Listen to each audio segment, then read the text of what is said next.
श्री गुरुदेव दत्त. ज्ञानेश्वर महाराजांच्या हरिपाठाच्या अभंगावर आपलं प्रवचन सुरू आहे. त्यातला आज हा 24वा अभंग आहे. त्याच्यावर आपण प्रवचन बघूया.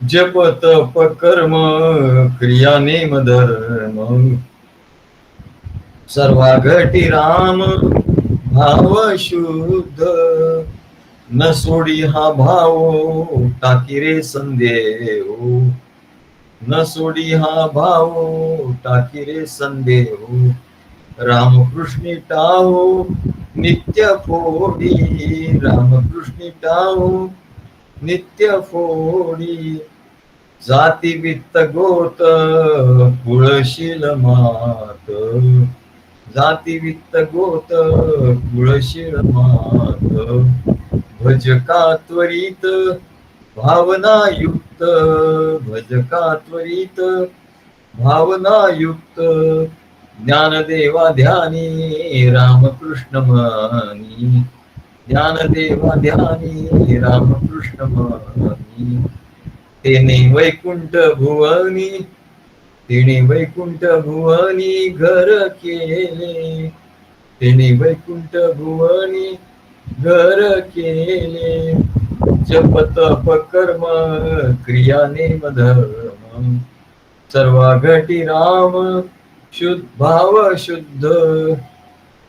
आणि काय होतं हल्ली प्रत्येक मनुष्य आज आपल्या समजुतीप्रमाणे संस्काराप्रमाणे आई वडिलांनी जे संस्कार केले त्याच्या घराण्यात जे चालत आल्या रूढी परंपरा त्यांनी कुठल्या तरी मंत्राचा जप करतो, काही धर्मशास्त्रामध्ये सांगितल्याप्रमाणे काहीतरी तप करतो, काहीतरी तपश्चर्या करतो, काहीतरी कर्म करतो, काहीतरी क्रिया करतो, काहीतरी नेम करतो, काहीतरी व्रत करतो, काहीतरी नवस करतो, काहीतरी तीर्थक्षेत्राला जातो.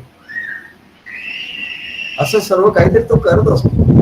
कोणी कोणी कोणी काय सांगितलं, कोणी काय सांगितलं, घरच्या लोकांनी सांगितलं, आई वडिलांनी सांगितलं, हे म्हणून ते करत असतो. हे चांगलं आहे, ठीक आहे, सुरुवातीला ठीक आहे म्हणा. हे सर्व यांनी सर्व सत्वगुण वाढतो. पण हे सर्व करण्याची त्याच्यावर मात झालेली दिसते. हे सर्व करणं याची मात त्याच्यावर आणि याच्या पलीकडे काहीतरी सर्वश्रेष्ठ असा धर्म आहे हे जाणून घेण्यास त्याच्या ठिकाणी उत्सुकताच राहत नाही. तो करतोय तेच नाही. आम्हाला आमच्या आई वडिलांनी सांगितलंय अमुक नवरात्र करा, अमुक करा, हे सांगितलंय. रोज देवपूजा करा, हे व्रत करा, अमुक व्रत करा, अमुक तीर्थक्षेत्राला जा, अमुक स्तोत्र म्हणा, हे सगळं सांगितलंय आम्हाला. आम्ही विचारतो कोणीच तुम्ही हे अमुक अमुक करता म्हणजे कोणी तुम्हाला सांगितलं? त्यावेळी काही आम्ही काही मनाने करतो, काही कुठे सांगितलंय वाचलाय म्हणून करतो. पण म्हणले जे सत्य आहे ते म्हणले काय सर्वश्रेष्ठ आहे त्याची मात त्याच्यावर होत नाही. उलट ते काहीतरी वेगळंच काहीतरी करत राहतो. आमच्या आई वडिलांनी सांगितलं मग आम्ही कसं सोडायचं, आमच्या घराण्यात चालत आलं मग आम्ही कसं सोडायचं, हे सर्व तो करत असतो. पण सर्वश्रेष्ठ असा काही धर्म आहे जो संत सत्पुरुषांनी सांगितला आहे. ज्ञानेश्वर महाराजांसारख्या ज्ञानी महात्म्यांनी जो सांगितलाय धर्म तो जाणून घेण्यासाठी त्याच्या ठिकाणी काही उत्सुकताच राहत नाही. पण ज्ञानेश्वर माऊली करेल, पण अरे पण त्या ज्ञानेश्वर माऊलीने तो जो धर्म सांगितला, जे काही सांगितलं हे तू करतोस काय? नाही म्हणा आहे त्याच्यात तो समाधान मानतो आणि अहंकार त्याच्या ठिकाणी असतो. मी अमुक स्तोत्र म्हणतो, अमुक हे करतो, काय अमुक मंत्र म्हणतो, अमुक संस्कृतचे स्तोत्र, आणखी संस्कृत शिकायला जातो. कोणतरी आम्हाला आमच्याकडे येत होत, त्यांना आता ते येत नाही. आम्हाला व्हिडिओ पाठवला, काय तर ते संस्कृत शिकतात. आता संस्कृत शिकायला लागले, संस्कृतात बोलायला लागले. त्यांना वाटलं सद्गुरूंच्यावर प्रभाव पडेल, मी संस्कृत शिकतोय म्हणजे सद्गुरूंच्यावर प्रभाव पडेल. हे म्हणले असं काय, असं मनुष्य काही ना काही आपल्याला आवरण आपल्यावर घेत असतो. अवगुंठित करत असतो आपल्याला. तेव्हा म्हणतात की अशा प्रकारच्या लोकांचे ह्याच्यात तो समाधान मानतो आणि त्याच्यात आपलं कल्याण होईल असं त्याला वाटतं. किंवा अशा प्रकारचे अशा लोकांचे 3 प्रकार असतात. ते तुम्हाला कसं कळलं? आता आमच्याकडे लोक येतात म्हणून आम्हाला 3 प्रकार कळले. हे काही कुठल्या शास्त्रात दिलेलं नाही, आमच्या अनुभवाचं आहे. आमच्याकडे असे लोक येतात म्हणून आम्हाला असं वाटलं. असे 3 प्रकार आहेत. तर पहिला प्रकार म्हणजे ज्याच्या कुळामध्ये जप तप कर्म नेम क्रिया धर्म, जप तप कर्म नेम क्रिया धर्म हे सर्व पिढ्यानपिढ्या चालत आलेलं आहे आणि त्याचा त्याला अभिमान असतो. तो आपला अभिमान बाळगतो. वा, हे आमच्या घराण्यामध्ये असं सुरू आहे, एवढं आहे, ते असं कसं सोडायचं, असं कसं सद्गुरू सांगतात. सद्गुरू काय सांगतात, असं कसं सद्गुरू सांगतात. म्हणजे सद्गुरूंनी काय सांगितलं हे सुद्धा यांनी सांगायला पाहिजे. सद्गुरू असं कसं काय सांगतात. तेव्हा म्हणले असा त्याचा अभिमान असतो, अहंकार असतो. त्याचा हा मोठेपणा अहंकार तो बाळगत असतो. साहजिकच त्याच्या ठिकाणी अहंकार असल्यामुळे त्याचा भाव अशुद्ध असतो. ज्ञानेश्वर महाराज काय म्हणतात, सर्वा घटी राम भाव शुद्ध. अरे भाव शुद्ध पाहिजे तुझा. व्रत जप तप व्रत नेम धर्म क्रिया याने भाव तुझा शुद्ध होणार नाही. तो अहंकार त्याच्यात आलेला आहे. हे जप तप क्रिया कर्म तू केल्यामुळे तुझ्या ठिकाणी सत्वगुण तर आला, सत्वगुण आला, त्याच्यावर तुझा अहंकारही आला, त्याच्यावर तमोगुण पण आला, तमो मिश्रित सत्वगुण झाला तुझा. आणि त्याच्यामुळे तुझ्या ठिकाणी हा अहंकार आला. किंवा म्हणजे वाडवडिलांनी जे लावून दिलेलं आहे, म्हणजे काय त्याचा त्याच्या ठिकाणी अहंकार असतो. आणि सद्गुरूंनी सांगितलं तरी तो तेच करत असतो. तेव्हा म्हणाले या सर्व गटी राम भाव शुद्ध. तेव्हा ज्ञानेश्वर महाराज सांगतात की अरे हा भाव तुझा भाव अशुद्ध करता येस हे सगळं जप तप नेम क्रिया धर्म. त्याच्यामुळे काय काय होतं म्हणाले की भाव तुझा जो शुद्ध आहे तो अशुद्ध होत जातो. तेव्हा हा एक प्रकार आहे. आता दुसरा प्रकार, काही लोक म्हणले जप तपादी कर्म हे वाडवडिलांनी लावून दिलेलं आहे, त्यामुळे नाईलाजाने करतात. त्यांना कंटाळा येतो पूजा पाती करायचा, कर्म काय करायचा, काही जे जे काही नवरात्र असतील अमुक काय असेल हे करण्याचा त्याला कंटाळा येतो. आणि त्यात खंड पडू नये, देवतांचा कोप होईल म्हणून तो करत असतो बिचारा. पण ते करण्यामध्ये त्याचा प्रेमभाव अजिबात नसतो. हा म्हणले दुसरा प्रकार. आणि म्हणून त्याच्या ठिकाणी प्रेमभाव नसल्यामुळे हा दोष आहे. आणि त्याच्यामुळे त्याचा भाव शुद्ध नाहीये. त्याच्या ठिकाणी प्रेमभाव नाही, तो करतोय सगळं, प्रेमभाव नाही, त्याच्यामुळे त्याचा भाव अशुद्ध आहे. हा अशुद्ध भाव दुसरा. तिसरं म्हणले काही लोक मात्र जप तपादी कर्म अत्यंत प्रेम भावाने श्रद्धा भावाने करत असतो. जे काही त्यांना सांगितलं आहे वाडवडिलांनी सगळं अत्यंत प्रेम भावाने श्रद्धा भावाने करतो. परंतु त्यामध्ये त्यांना समाधान वाटत नाही. आणि खरोखर जो प्रेमा भावाने श्रद्धा भावाने करीत राहील ना, त्यात त्याला समाधान नाही राहणार. तो म्हणजे याच्या पलीकडे काहीतरी आहे. अरे एवढं करून काही उपयोग नाही, त्याच्या पलीकडे काहीतरी आहे. आणि त्यामुळे त्याची आपली प्रगती व्हावी म्हणून त्याची त्याला तळमळ असते, अशी तळमळ लागते. कारण तो प्रामाणिक आहे, त्याच्या ठिकाणी प्रेम आहे, त्याच्या ठिकाणी श्रद्धा आहे. आणि म्हणून ईश्वर त्याच्या ठिकाणी त्याची प्रगती व्हावी अशी व्यवस्था करून ठेवतात. आणि अशा लोकांना भगवान स्वतः सद्गुरूची भेट करून देतात. म्हणजे हे मोठं रहस्य आहे. अशा लोकांना ज्यांना तळमळ असते, श्रद्धा आहे, प्रेम आहे परमेश्वराच्या बद्दल, त्यांना सद्गुरूंची भेट आणि योग्य सद्गुरूंची भेट करून देतात. अधिकारी सद्गुरूंची भेट त्यांना होतेच. आणि म्हणून नारद ऋषी सांगतात, ईश्वर कृपे संत भेटी. गुलाबराव महाराज सांगतात की नारद भक्ती सुद्धा ईश्वर कृपे संत भेटी. संतांची भेटी कशी होते, कशी होते असं नाही, एकदम असं काही होत नाही म्हणा. खऱ्या संतांची भेटी, खऱ्या सद्गुरूंची भेटी अशी तुम्ही किती शोधा म्हणाले, शोधून भेट होत नाही. शोधायचं तळमळ असेल तर शोधणार तो. आणि त्याच्या तळमळीमुळे, त्याच्या प्रेमामुळे, श्रद्धेमुळे ईश्वर त्याला संतांची भेटी करून देतो. सद्गुरूंची भेटी एवढी साधी नाही म्हणा. खरी सद्गुरूंची भेट घ्यायची असेल, व्हायची असेल तर ती ईश्वर कृपेनेच होते म्हणाले. ईश्वर कृपे संत भेटी, संत कृपे ईश्वर प्राप्ती. आणि खरी ईश्वर प्राप्ती व्हायची असेल तर ते संत कृपेनेच होते म्हणाले. तुम्ही काही साधना कराल, काय कराल असं नाही होणार. संतांची कृपा झाली तरच तुम्हाला ईश्वर प्राप्ती होईल.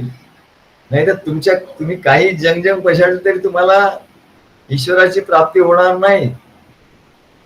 आणि संतांची, सद्गुरूची प्राप्ती ईश्वराच्या कृपेने होईल. आणि संत कृपेने ईश्वराची प्राप्ती होईल. या लभते म्हणजे प्राप्त होते. ईश्वर कृपे, ईश्वराच्या कृपेने संतांची भेट. भगवत कृपा लेशाद्वा, भगवत कृपेने होतो ना. तेव्हा या वचनाचा आपल्याला त्याला अनुभव येतो. आणि म्हणून जप, तप, कर्म, क्रिया, नेम, धर्म हे सगळे जे सांगितलं आहे ते सर्व म्हणजे मंद बुद्धीच्या साधकांसाठी सांगितलं आहे. बापरे, असं आहे का? हो. म्हणजे मंद बुद्धी असतात ना, त्यांना शाळेत कुठे बसवतात? त्यांना त्यांच्यासाठी वेगळं असतं, म्हणजे बाल मंदिर असतो, तिथे त्यांना बसवतात. मंद बुद्धी असतात. आम्ही शाळेत गेलोच नाही. पहिला वर्ग, दुसरा वर्ग, बाल मंदिर तर जाऊ द्या, पहिला, दुसरा, तिसरा, चौथा, 4 वर्ग आम्ही गेलोच नाही. एकदम 5व्या वर्गात गेलो. 5व्या वर्गात गेलो. तेव्हा म्हणले मंद बुद्धीच्या साधकांसाठी हे सांगितलं आहे. जप, तप, कर्म, क्रिया, नेम, धर्म मंद बुद्धीच्या साधकांसाठी सांगितलं.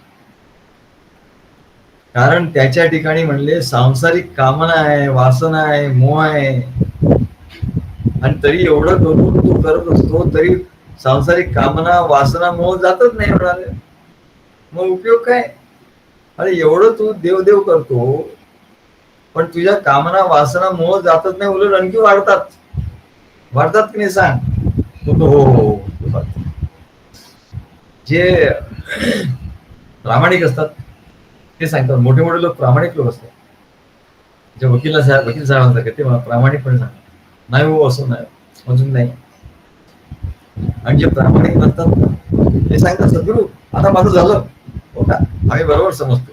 आणि याच्यासारखं अप्रामाणिक नाही कोणी. सद्गुरू आता झाला, तो कोणी सांगितलं तुम्ही त्याच्यासारखंच मी झालो म्हणा. सगळं म्हणले गेलं. जो म्हणायला लागतो ना, हा आता मला समजायला लागला, आता व्हायला लागलं, आता त्याला समजायचं याची गाडी घसरते.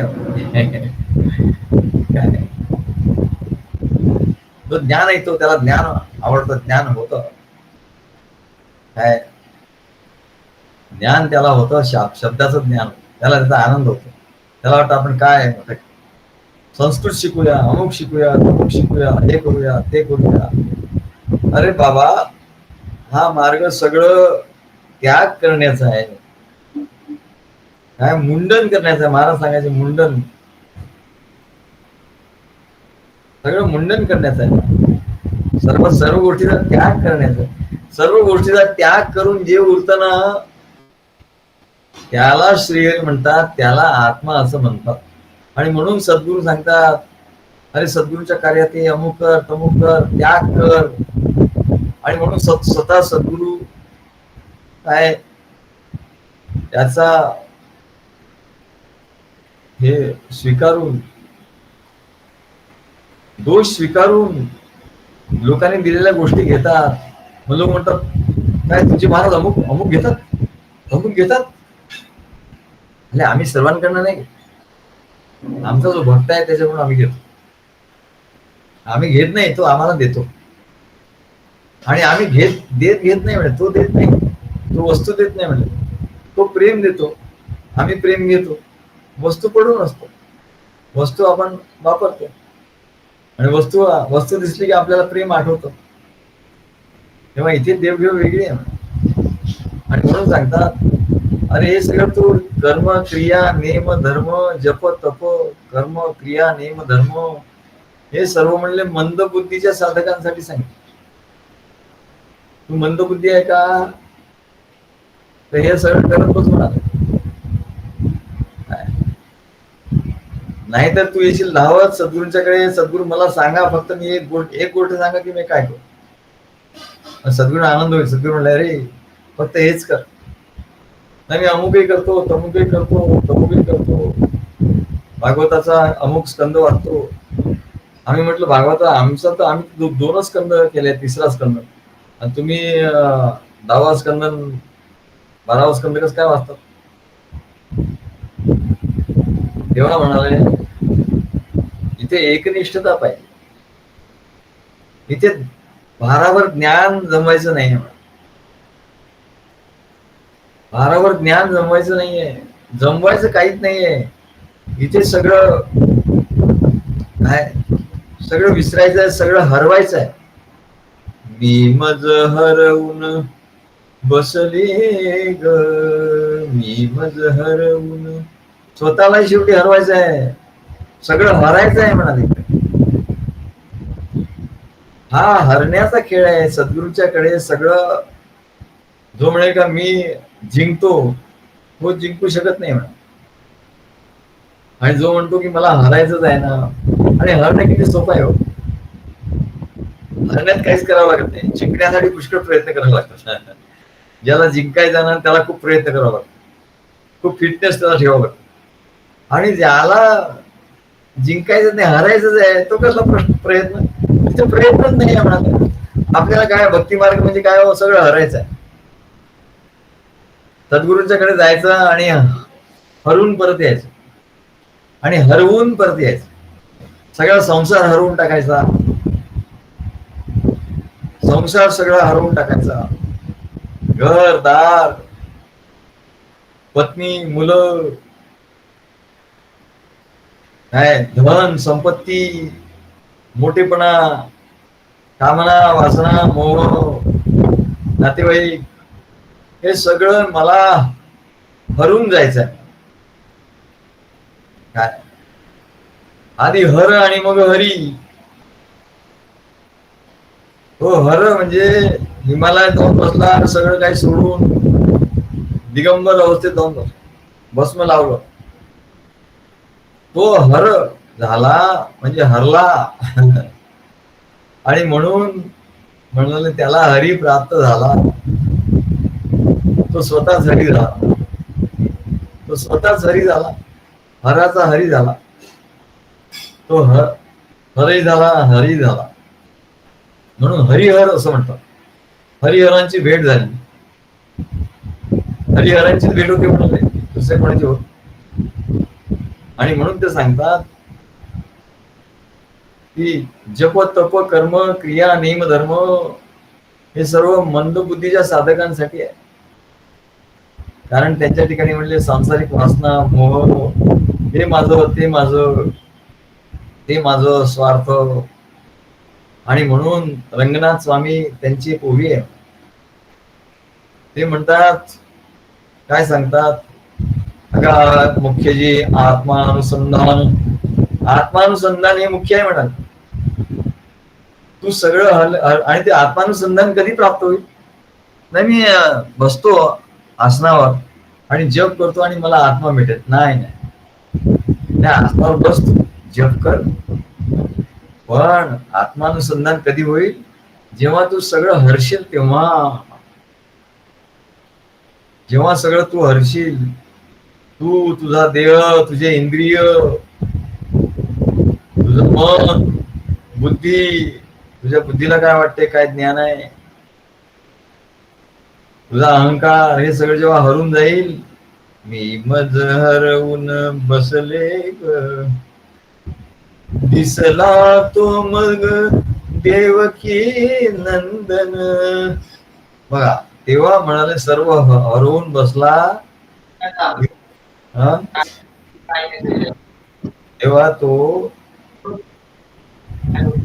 सर्वात, कोणी नवीन जॉईन झालाय का? तो हरवून बसला आणि त्याच्यामुळे ते दिसला तो मग देवकी नंदन, अनमी डोळे मिटले ग, मी मज हरवून बसले ग. कवीने केलं पण छान केलं. काही कवी काय उपयोग येतात आपल्याला. मग काय म्हणतात, अगा जे का, अगा मुख्य जे का आत्मानुसंधान, आत्मानुसंधान तेच ते जाण आत्मार्शन. पूजा कशी करायची ना, आम्ही पूजा करतो, टिळा गिळा लावतो आणि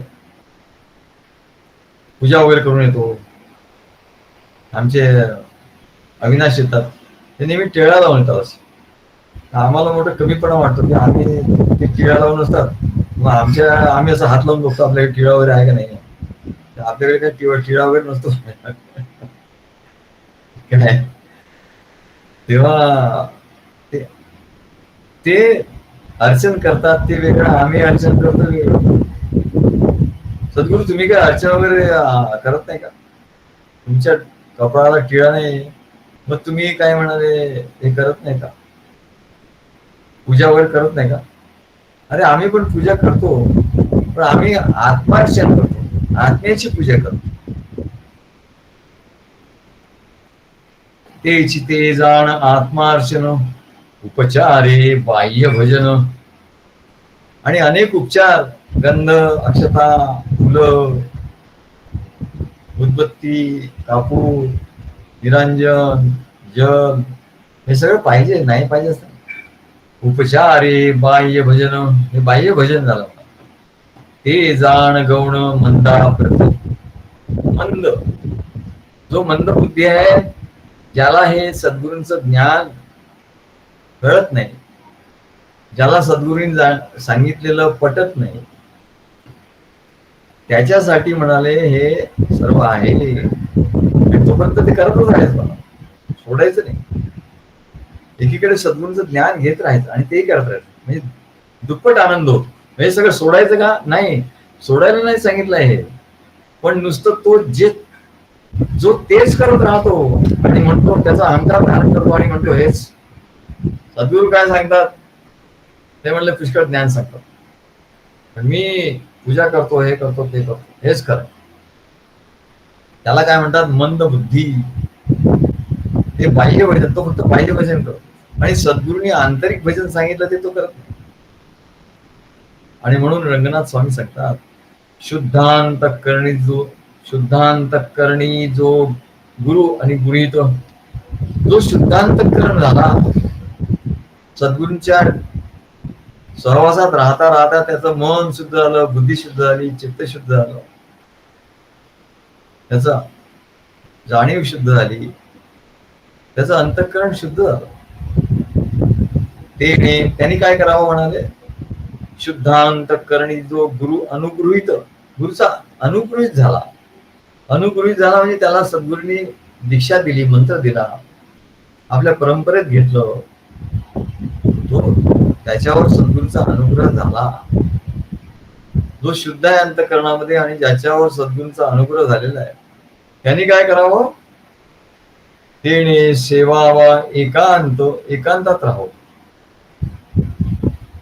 एकांतात राहा. हाही पाहिजे, तोही पाहिजे, तोही पाहिजे, तोही पाहिजे. अरे नाही, कशाला पाहिजे तुला, कोण नाही, हा बोलायला पाहिजे, तो मला बोलत नाही, हा हे करत नाही, तो ते करत नाही, तो माझ्याकडे येत नाही, आता मी तिकडे जाणार, इकडे जाणार, हे करणार, याच्याशी बोलणार, त्याच्याशी बोलणार.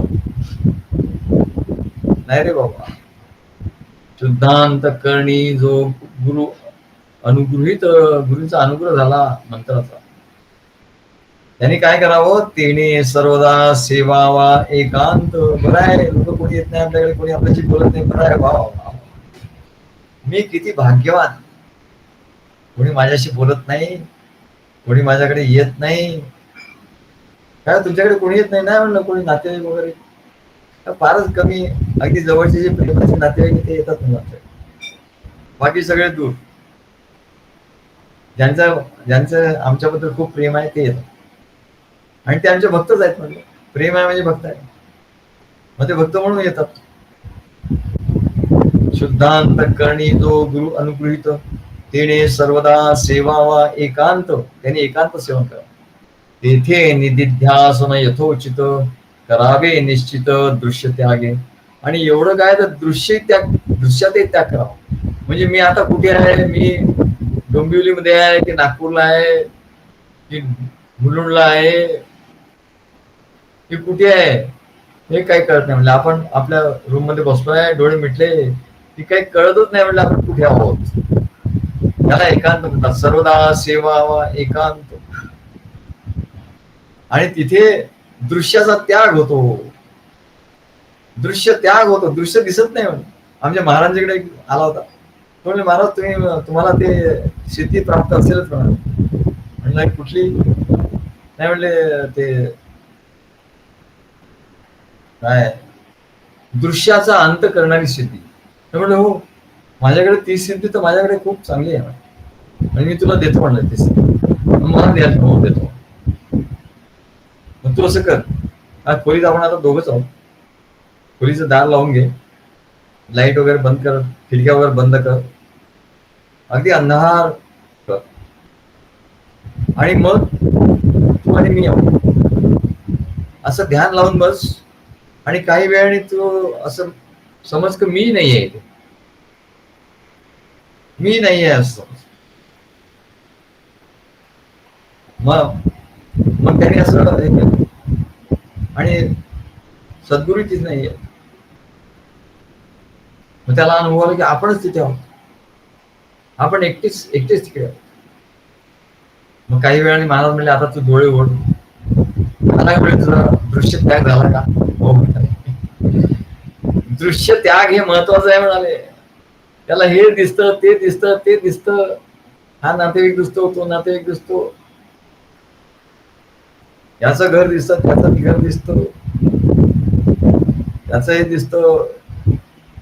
अरे बाबा, हे सगळं दृश्य आहे. दृश्याचा त्याग करायला पाहिजे. दृश्य त्यागे आधी गुरु शुद्धांत करून, मग गुरुचा अनुग्रहित, त्यांनी एकांत सेवन करावा.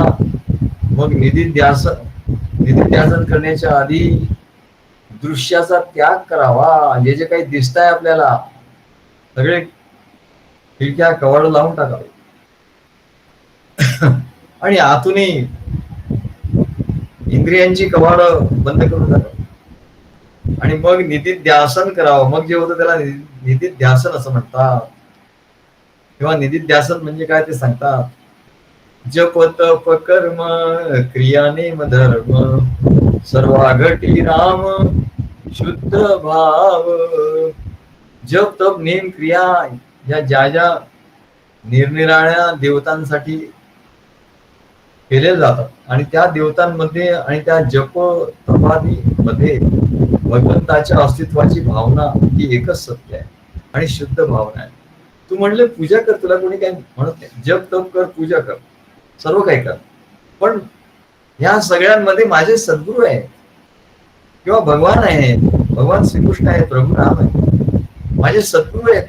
मी जप करतो, तप करतो, क्रिया करतो, नेम करतो, धर्म करतो, हे सगळं सद्गुरूंसाठी आहे. असा जेव्हा तो भाव असेल तुझ्या ठिकाणी, तेव्हा म्हणजे त्याला शुद्ध भावना असं ज्ञानेश्वर महाराज सांगतात. शुद्ध भावना. आता भगवंताच्या अस्तित्वाचा अनुभव त्याला येऊ शकत नाही, म्हणून सद्गुरु देवांच्या अस्तित्वाचा अनुभव त्याला सहज आहे. सद्गुरुदेव श्री गुरुदेव दत्त, सद्गुरुदेवाच्या अस्तित्वाचा अनुभव त्याच्या ठिकाणी, म्हणून त्यांनी ही भावना धरली पाहिजे की सर्व वस्तूमध्ये, सर्व कर्मामध्ये, सर्व भूतमात्रामध्ये माझे सद्गुरूच आहे. बस हाच भाव आहे. सर्वागती राम शुद्ध भाव. तुम्ही राम म्हणा, सर्वागती कृष्ण म्हणा, सर्वागती सद्गुरू म्हणा, तेव्हाच तो भाव शुद्ध होईल म्हणाले. त्याचं पावडर टाकतात, काही घाण झालं म्हणले साचलं, त्याच्यात ते पावडर टाकतात आधी, आणि त्या पावडरमुळे सगळं घाण सगळे निघून जातं. पाणी टाकण्याची काही गरज. तसं म्हणले हे रसायन आहे. सर्वागती राम भाव शुद्ध. सर्वांच्या, माझ्या ठिकाणी तर सद्गुरू आहेच, पण सर्वांच्या जो जो समोर येईल त्याच्या ठिकाणी सद्गुरू आहे म्हणाले. आणि जे जे काही मी करतो त्याचे सद्गुरू आहे. जप तप क्रिया नेम धर्म कुशाल करा म्हणले, पण त्याच्यात सद्गुरू आहेत. असा भाव ठेवा, तरच म्हणले तुझा भाव शुद्ध होईल, नाही तर सगळं अशुद्ध होऊन जाईल म्हणा. आता सगळं अशुद्ध होतो, त्याच्यामुळे तुला त्याचा अनुभव येत नाही. न सोडी हा भाव टाकी रे संदेहो, रामकृष्णी टाहो नित्य फोडी. आणि म्हणून म्हणाले हा संदेह तू टाकून घे. हा तुझा भाव शुद्ध का होत नाही? सर्वागती राम तुला का दिसत नाही? सर्वागती सद्गुरू तुला का दिसत नाही? तर तुझ्या मनात संदेह आहे म्हणले, संशय आहे. हा संशय टाकून दे म्हणले, फेकून दे. जसे जुने कपडे आपण फेकून देतो, कोणाला देऊन टाकतो, नको म्हणाले, नको हे कचरा फेकून देतो, तसं म्हणले हा सगळा कचरा आहे म्हणाले, संदेह रूपी कचरा आहे. हा आपल्या मनात येणारा जे विकल्प आहे, जे संसाराचे विचार आहे, सद्गुरूशिवाय इतर असलेले जे विचार आहेत, ते सगळे म्हणजे संदेह आहे, हा कचरा आहे. हा सगळा फेकून दे. हा सगळा फेकल्याशिवाय तुला आत्म्याचा अनुभव नाही. रामकृष्णी टाहो नित्य कोणी.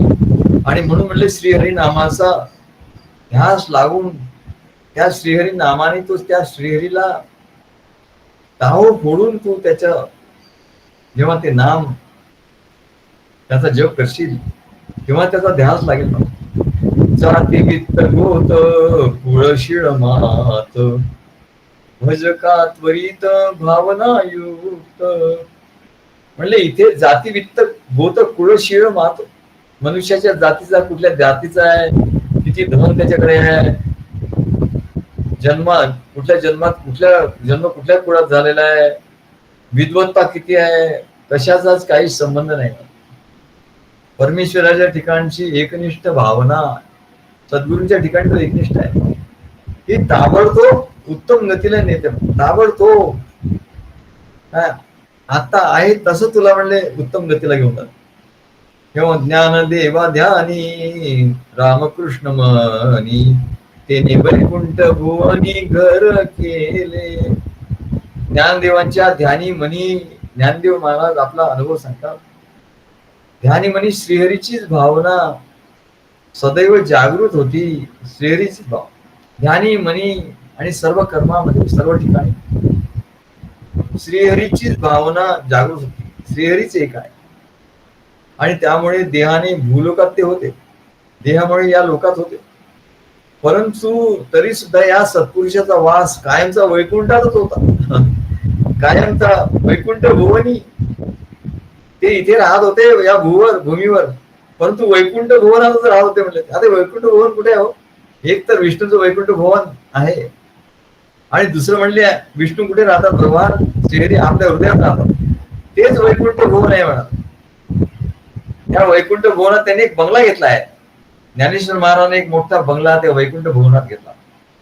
कुठल्या? त्या वैकुंठात तर आहेत म्हणलं, पण या वैकुंठामध्ये त्याच्या हृदयाच्या वैकुंठामध्ये त्यांनी एक बंगला घेतला. एक बंगला बने न्यारा, असा न्यारा बंगला त्यांनी घेतला. म्हणजे तमारो बंगलानु बांधणार केव्यो आ बंगलो खाली करवानो, असं गुजराती लोक म्हणतात.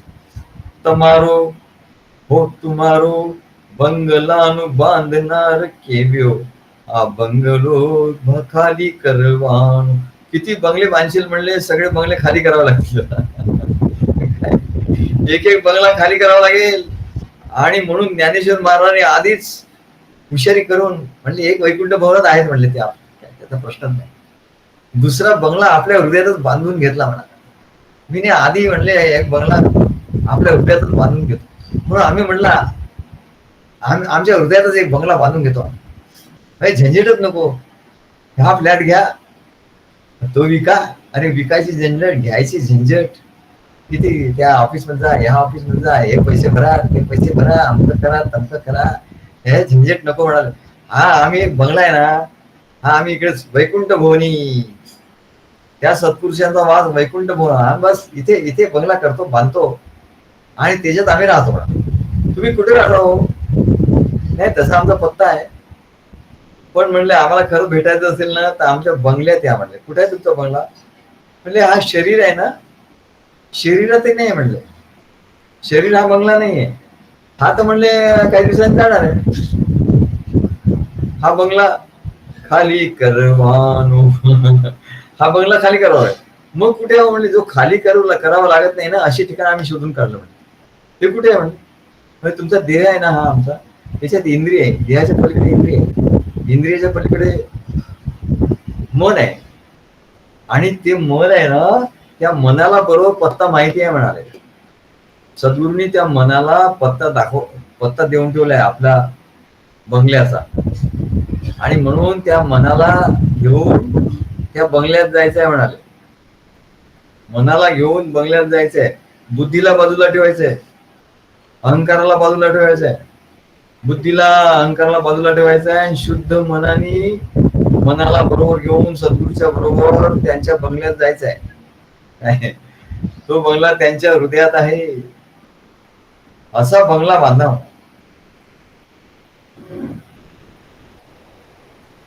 नाहीतर म्हणजे तुम्हाला खाली करावं लागेल. म्हणून म्हणाले त्यांचा वास कुठे होता? वैकुंठात. त्यांचा बंगला वैकुंठात. आणि वैकुंठ कुठे होतं? त्यांच्या हृदयात. आणि त्यांचं हृदय कुठे होतं? अनंतात. अरे तुम्ही म्हणतात त्यांच्या शरीरामध्ये हृदय, आणि त्यांच्या हृदयामध्ये बंगला, आणि त्यांच्या बंगल्यामध्ये तो श्रीहरी, आणि ते वैकुंठ. पण ते वैकुंठ म्हणजे तेवढंच नाही, छोटं नाही वैकुंठ. वैकुंठ केवढं मोठं आहे? अनंत आहे. म्हणजे वैकुंठाला अनंत म्हणतात. इथे त्याने अनुभव घेतला, पण त्या अनंताचा अनुभव घेतला. मी इथेच आहे पण मी अनंत आहे. त्या अनंताचा अनुभव घेतला. इथे राहून या बंगल्यातच राहून त्यांनी अनंत अशा वैकुंठाचा अनुभव घेतला. इथं काहीच्या बाईच आहे म्हणले, आता कसं काय करणार? काय नाही म्हणले, हळूहळू होईल. धीरे धीरे धीरे धीरे धीरे रे मना, धीरे सब कुछ होय. या बंगल्यात जाऊन राहायचं. बाकी सर्व केवळ औपचारिक आहे म्हणा. इथे एक बंगला आहे, नाशिकला एक बंगला आहे, पुण्याला एक बंगला आहे, नागपूरला एक बंगला आहे. मग तिकडे जा, तिकडे धूळ साफ करा. अरे काय साफसफाई करा, तमक करा, आणि शेवटी तो विकून टाका आणि दुसरा घ्या. हेच भानगड असते. तेव्हा म्हणले या बंगल्यात अशी भानगड नाही. बाकी सर्व केवळ औपचारिक आहे. सर्व घटी राम, सर्व प्राणी मात्रांच्या हृदयात राम असतो. एक आत्मा रामच आहे, त्याला श्रीहरी म्हणतात. असा जो भाव आहे सर्व माझ्याच हृदयात आहे असं नाही, सर्वांच्या हृदयात तोच आहे. हा जो भाव आहे तोच भाव शुद्ध आहे, आणि तोच भाव सगळं शुद्ध करतो. एक राम दशरथ का बेटा, एक राम घट घट में लेटा. घट घट म्हणजे सगळ्या ठिकाणी तो झोपलेला आहे. एक राम का सकल पसारा, एक राम आहे सबसे न्यारा. आणि एक राम सबसे न्यारा आहे तो म्हणजे सद्गुरु. तो एक बंगला बने न्यारा, तिथे नेतो. मग एक बंगला बने प्यारा, तिथे घेऊन जातो. आणि म्हणून ते सांगतात जप तप कर्म क्रिया नेम धर्म, सर्वा घटी राम शुद्ध भाव. न सोडी हा भाव टाकी रे संदेह. संदेह आला की त्याला उपटून फेकून द्यायचं. संसार आला की त्याला उपटून फेकून द्यायचं, विचार आले की त्याला उपटून फेकून द्यायचं.